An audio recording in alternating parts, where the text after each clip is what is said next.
Betsy and Thomas here for the American Intelligence Media. We're continuing our conversation, and right now we're going to talk to you about the 17 inspector generals that were just removed.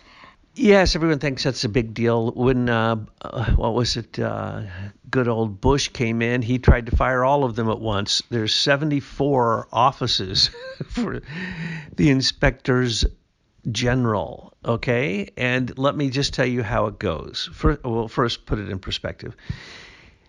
Even at worst, they will say you had to give us 30-day notice. So he can basically say, all of you that I just fired, you're 14 or 16. There's a debate now whether a couple of them he can actually, it's not an issue because they were presidentially appointed. So inspector generals get into that position, and I'll describe the position, how it was created in a minute. But they get in that position sometimes because they come out of that agency through the civil service, and then they become the inspector general. Hello? They're supposed to be there to watch out for fraud, inefficiency, abuse, power abuse, politicalization, and on and on and on. But hey, look, who do they make the guy who's supposed to check the inspector general, we'll call them IG, in the military? If you heard the IG was coming, you shook in your boots because those guys were Nazis. All of them. It's like if you're going to work for them, you got to be Nazis. These guys carry guns. Guns to check out efficiency? So the new office of DOGE, the Department of Government Efficiency, which will only exist for 18 months, will be transformed into something new because it's going to collapse two other agencies, but he's doing it in a way where he doesn't have to have anybody's approval to do it. And the first one is the inspectors general. Inspectors general, some of them are political appointees. They're all senior executive service members. In other words, they are all hold an above civil service pay scale of G15. They are a general. And these generals do not answer to the president, but they're in the federal agency under the executive branch, or they call themselves independent. Can you believe that the people that we choose to look at, well, first off, when they were established in 1978 by Jimmy Carter, at the same time the Senior Executive Service was created, at the same exact moment through the Civil Service Act, and also beefing up of the General Services Administration, which now spends $33 billion a year to see if the other agencies are being efficient, whether there's any fraud or whether there's anything wrong, right? They're supposed to go in and they're supposed to just clean up shop. Okay, that isn't the way it works. Now, we're spending more money to be efficient. Why don't we just fire the inefficient people? So even if Trump was supposed to give warning on 14 of the 16 that he just fired, some with just a text message from the office, and don't come back, we'll send your stuff. Why? Because those are the military arm of the senior executive service. Now, what is senior executive service? What is the inspector generals? That is an aristocratic placed from Britain, an old system to make sure that committees control everything and no one knows who's on the committee or who's actually in charge until they fire you. And by the way, you can't fire them. You can't get their name. They are not qualified and they don't know anything about the agency they're in charge of. That's just a fact. And they don't have to be U.S. citizens. They don't have to go through a security clearance. And they're paid beyond executive civil service rates. In other words, these MFs are paid more than the president.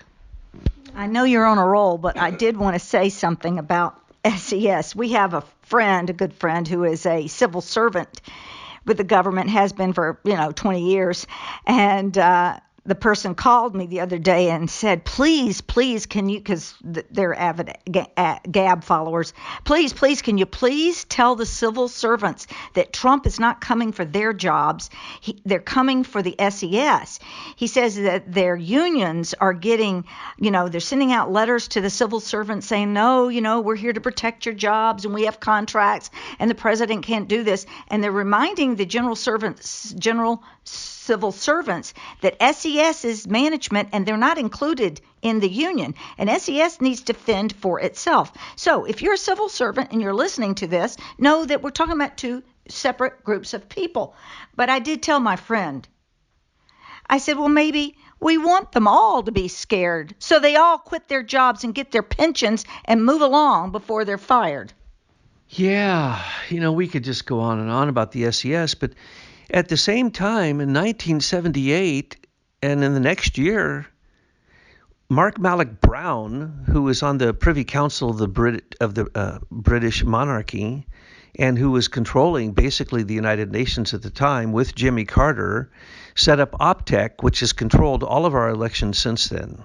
He can dial in from his castle and change the election votes, and he usually does it through another country, of course.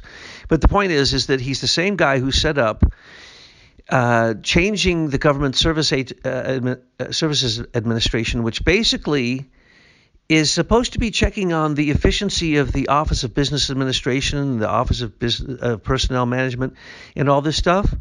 Well, we pay them billions. I couldn't even total the bill. Now, inspectors general, they're even more independent than the SES. They are God in the federal government. They are Durham and Horowitz, who didn't do a damn thing for us. Michael Horowitz gave us the report on Mueller's sweeping under the rug grand jury investigation through a special counsel that was completely illegal. Of course, that's called a star chamber in Britain. Anytime there's a grand jury, they're sweeping all the evidence under the rug, and that's what he did. And he indicted all kinds of people who weren't guilty for any crimes. They were incidental crimes he made up as he was torturing them through not having a lawyer in the courtroom with you during a grand jury. Michael Horowitz came along and gave a 500-page report that said, well, no, Trump didn't really collude with the Russians. Not really. That was basically the bottom line of and then he went over to the Andrew McCabe trial and then said, he was improprietous. He didn't use discretion in the words that he said. No, 5 times he covered up Hillary Clinton Foundation crimes, which killed a lot of people, and Horowitz covered it up. Well, guess what? Trump is leaving Horowitz in position as the chief inspector general. Now they work, let's call it the Committee of Inspector General for Efficiency and Equality or something, and that's a special little union. Now, who do they answer to?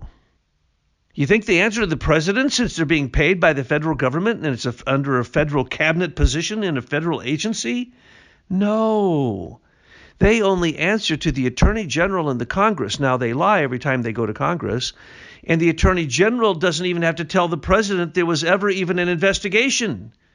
Now, remember, these offices in each of the branches of the federal government, they have 74 offices for the inspector generals. And each of the offices spends a minimum of hundreds of millions of dollars a year to check on fraud, efficiency, abuse. Well, that's all the federal government is. So all Trump has to say to the House and the Senate is, when they ask him why he said, he fired them and they couldn't go to work the next day, is because they're doing a terrible job. They're his employees, sometimes his appointees, but they don't answer to him. They answer to their chief boss in each of the agencies. So the Department of Defense, Homeland Security. Homeland Security's budget is, I don't even know. It's about half a $500,000 just for personnel. I mean, I couldn't even add up the numbers. It's so big, right? So every agency, all 74 offices have Homeland Security has 1,600 people working for it. to check on the efficiency of Homeland Security. By the way, how are they doing? We're invaded at the border. We're invaded by every airport. We're invaded through Canada. We're doing absolutely horrible in all the lefty-run cities. Sanctuary cities are against. Okay, every agency needs to be fired. Every inspector general needs to be fired, and every senior executive service member needs to be fired for incompetence, negligence, and failure to uphold the Constitution of the United States and the Bill of Rights. I mean, I can just make a list right now of 50 things that are federal crimes that are now part of administrative regulations, which Chevron deference got rid of. So Trump is now getting rid of the people who stop all decisions from being made and stay to the status quo, which is we bow to the monarchy of Britain, Sir King Charles of the Fat Fingers, and to the SES and to the inspectors generals. They're so corrupt. Remember when everyone said Michael Horowitz did such a bad job on both the Mueller IG report and was going so slow with Andrew McCabe that they appointed some guy from where, Oklahoma or Iowa or someplace. He comes in, he's going to be the big hero. And, he worked for Trump, by the way. And what did he do? Nothing. Inspector generals do nothing. They're the number one paid off position. They're all SES. All SES are criminal, non-national warriors fighting against the sovereignty of America. And that's what Trump is fighting against right now. And that's what you have to remember. Wars can be fought on many different battlefronts. And right now we have a domestic situation, a domestic battlefront where it is the Crown agents against the American people. And all the people that Douglas listed and these inspector generals, any of the SES, those are Crown agents. They take an oath of loyalty to the Crown, not to America. And how they recruit is very interesting. It's John Roberts' very ugly wife. I know I keep mentioning that, but you ought to check her out. The point that I want to make here is that there is something that each and every one of you listeners can do. You remember years ago we started hammering the SES and we started saying the name Senior Executive Service. And you remember reading in comment boxes where people were chiding us and trolling us and tell us we were crazy out of our minds. But we kept pushing because we saw the truth, and you did too, and you kept using those words. It's very hard to say Pilgrim Society because most people, when they hear the Pilgrims, they think about Thanksgiving and all that happy stuff. Well, that's probably why they named themselves Pilgrim Society. That was another way to trick us. You have to start saying the name British Pilgrim Society. And all of our friends in the United Kingdom, make sure that your people around you are educated about the evils of your monarchy, the Privy Council, the Queen, who ordered the assassination of President Kennedy, okay, and your very evil King Fatfinger right now. We have to get the people ready. Don't be the last one to wait for an executive order to come out and name it. That happened just recently with Senior Executive Service. Nobody in alt media wants to talk about SES. I mean, where's Joe Rogan? Where's Bill Hicks? Where are any of them talking about the SES ad nauseum? They don't, because they are also trying to protect the Crown, or they're just idiots. I'm not sure which one. But you keep preaching it, you keep speaking it, so that when finally Donald Trump says something about the Pilgrim Society and the British Imperial Empire being our enemy, everybody's on board with him because we all got the memorandum.